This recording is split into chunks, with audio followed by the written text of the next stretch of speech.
राजधानी रांची में ईद मेला का भव्य आयोजन होने जा रहा है। 14 और 15 फरवरी को शहर के मखीजा टावर में 2 दिवसीय ईद मेला आयोजित किया जाएगा, जिसमें लगभग 50 से 60 स्टॉल लगाए जाएंगे।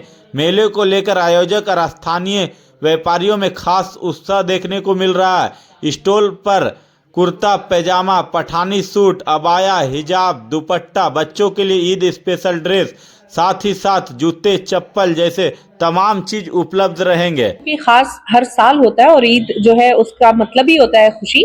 तो एक बार फिर से ये मंच सजा हुआ है, खुशियों का मंच है। और ये ईद मेला सिर्फ एक बाजार नहीं होता, बल्कि एक वुमेन एम्पावरमेंट की तरफ बढ़ता हुआ एक कदम है। एंटरप्रेन्योर्स को आगे बढ़ाने की कोशिश है। और हमारी जो बहनें हैं पूरे झारखंड से, अलग अलग शहर से आती हैं और अपने जो एक्सक्लूसिव चीजें हैं, जो बाजार में बहुत महंगे दामों में 2-3 गुने ज्यादा दामों में मिलता है, उसे कम से कम प्रॉफिट रख करके वो कस्टमर्स को सेल करती हैं। और इस मेले में कपड़े, जूते, चप्पल, सिवैया, रमजान, ईद दोनों से रिलेटेड सारी चीजें अवेलेबल होंगी। और खास करके बच्चों के लिए बहुत सारे गेम्स हैं, जिसमें 1 minute game, open mic, miss and Mrs chef इस बार होंगे। लड़कियां और महिलाएं भी पार्टिसिपेट करेंगी। साथ ही साथ क्योंकि रमजान का मुकद्दस महीना शुरू होने वाला है, तो खास फ्री मेहंदी का एक काउंटर होगा, जिसमें बहनें आकर फ्री ऑफ कॉस्ट मेहंदी लगवाएंगी। मतलब महिलाएं जो है कितना मतलब वो आगे बढ़ रही है या मतलब इसमें देखिए, हम जिस लेवल तक कोशिश कर सकते हैं, हम बहुत कोशिश कर रहे हैं। फेडरेशन ऑफ मुस्लिम विमेन जो है पूरी कोशिश कर रही है कि मुस्लिम बहनें, अगर देखा जाए तो हमारे स्टेट में सबसे पिछड़ी मुस्लिम बहनें ही हैं। अगर आप किसी दुकान में या किसी घर में झाड़ू पोछा करते हुए देखेंगे तो ज्यादा से ज्यादा तादाद आप मुस्लिम लड़कियों और औरतों की पाएंगे। एजुकेशन में पीछे है, तो सरकार को इस तरफ कदम आगे बढ़ाना चाहिए। इस तरह का मेला उनको ऑर्गेनाइज करना चाहिए। हर कम्युनिटी के लिए एक मेला लगता है, चाहे वो सरना के लिए हो या बंगाली के लिए हो। मुस्लिम्स का ये मेला कभी नहीं लगता।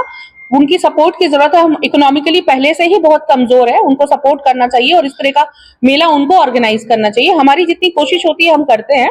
और मेन रोड में मखीजा टावर में इस बार हमारा जो 2 दिन का मेला है, आपके माध्यम से ऑडियंस को, जितने भी आपके ऑडियंस है और हमारे जितने भी वेल विशर्स हैं, बहनें हैं, भाई जो भी देख रहे हैं, उनसे गुजारिश करते हैं कि इस मेले में जरूर आए। उससे सिर्फ हमारा सेल नहीं होता है, बल्कि मोटिवेशन मिलता है। और इसी मोटिवेशन को देखते हुए अगर हम देखें, पिछले 5 साल से हम साल में 2 बार ये मेला लगाते हैं। एक बार दिवाली और दुर्गा पूजा के नजदीक जो हुनर लगता है वो, और ईद के समय ईद मेला। तो इसमें जो स्टॉल्स लगता है, उसमें जब आप खरीदारी करने आते हैं तो उससे हमारा बहुत हिम्मत बढ़ता है। और हमारी बहुत सारी बहनें जो घर में छोटा मोटा काम करती थी, निमकी और पापड़ बना के सेल करती थी, आज उनके जो बिजनेस है वो ब्रांड बन चुका है।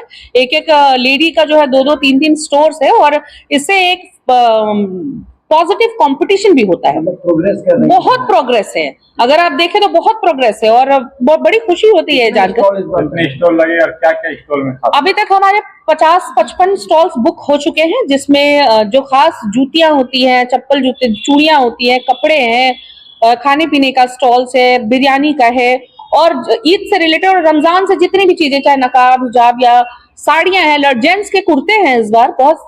इस बार बिल्कुल अलग और बहुत खास है। और इस बार पूरी टीम की कोशिश है कि इस बार का जो मेला हो, हर बार से रेट और प्राइस कस्टमर्स को बहुत खुश करने वाला है। छत के नीचे सारी चीज है। जी जी, आपको एक दुकान पे जो जितना आप देख सकेंगे वैरायटीज, आपको यहाँ 50-60 दुकानों का जो वैरायटी है वो एक मंच पर मिलने वाला है। तो बिल्कुल एयर कंडीशन हमारा हॉल है, बिल्कुल आइए और आराम से खरीदारी कीजिए। जितने लोग भी इस मेले में आएंगे उन सब के लिए एक गिफ्ट है।